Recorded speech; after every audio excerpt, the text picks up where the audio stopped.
کسی مسلمان نے اگر قرآن کے بنائے قانون پر اپنی زبان کو دراز کیا، اللہ کے بنائے قانون پر اپنی زبان کو دراز کیا، پھر وہ مسلمان نہیں رہتا بلکہ فوراً اس کے سینے سے ایمان کا جنازہ نکل جاتا۔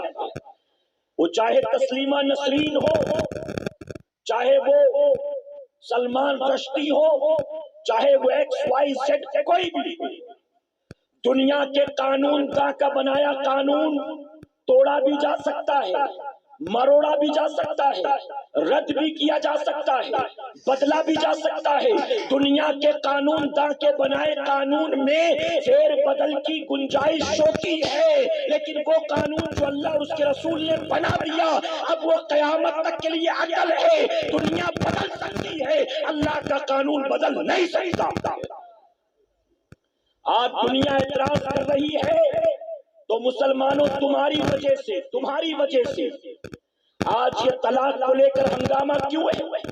ہمیں خود کال آتے ہیں جولا کے، ہمیں خود کال آتے ہیں بے پڑھے لکھے جاہلوں کے، سوال پوچھتے ہیں رات کو غصے میں تھا، پتہ نہیں مجھے کیا ہو گیا تھا، کوئی کہتا ہے میں نشے میں تھا، کوئی کہتا ہے کسی نے کچھ کھلا دیا تھا، کوئی کہتا ہے مجھے ہوش ہی نہیں تھا، میں نے بیوی کو 3 بار نہیں 6 بار طلاق دے دیا، 6 بار نہیں 8 بار طلاق دے دیا۔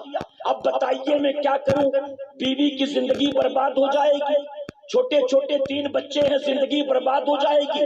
میں کہتا ہوں کہ ہوش و حواس میں نہیں تھا تو تجھے پتا کیسے چلا کہ طلاق کیا ہوتا ہے؟ تو نشے میں تھا تو تجھے پتا کیسے چلا کہ طلاق کیا ہوتا ہے؟ اے مسلمانوں تو اچھی طرح سے اس بات کو یاد رکھ لینا، اسلام میں طلاق کی گنجائش ہے، اسلام میں طلاق کا طریقہ اور راستہ ہے، تو گھر تباہ برباد کرنے کے لیے نہیں ہے، بلکہ گھر کا امن و امان غارت ہو چکا ہو تو طلاق کا راستہ امان کو قائم کرنے کے لیے ہے، امن و امان کو پھر سے قائم کرنے کے لیے ہے۔ لیکن آج ہمارے لوگ سمجھتے نہیں ہیں، اور تھوڑی سی بات ہوئی، تھوڑی سی انبن ہوئی، زبان پر نکال دیا، اور نکالنے کے بعد پھر پچھتاوا۔ یاد رکھے اسلام کا قانون سخت تو ہے، لیکن اسلام کا قانون سخت کسی پر جرم کرنے کے لیے نہیں ہے، بلکہ انسانوں پر رحم کرنے کے لیے سخت قانون بنایا گیا ہے۔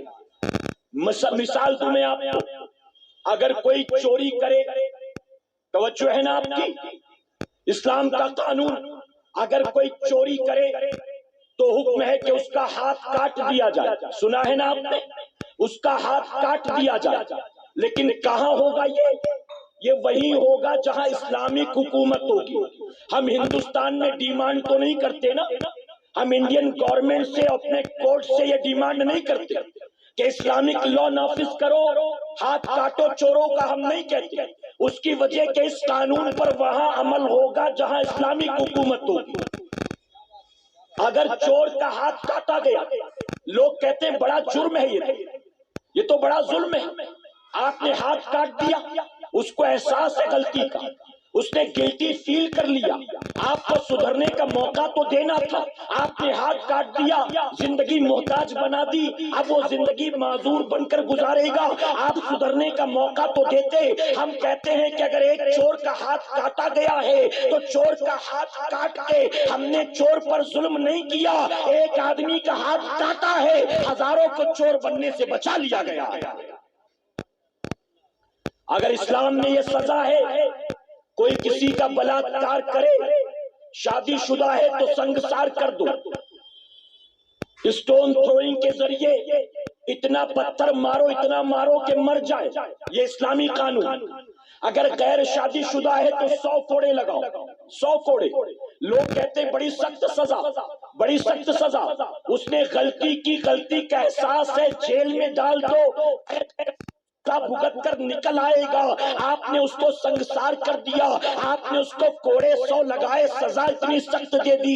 ہم کہتے ہیں کہ اگر اسلام نے یہ قانون سخت بنایا ہے تو اس کی وجہ یہ ہے، ایک آدمی اگر بلاత్కాر کرے گا اور اس کو سنگسار کر دیا جائے گا تو اس کے بعد ہزاروں نوجوان جو ہیں وہ بلاత్కాر کے راستے پر جانے سے بچ جائیں۔ رات کے 3 بجے بھی اگر کسی کو کوئی نوجوان لڑکی اکیلے میں گھومتی نظر آئے گی،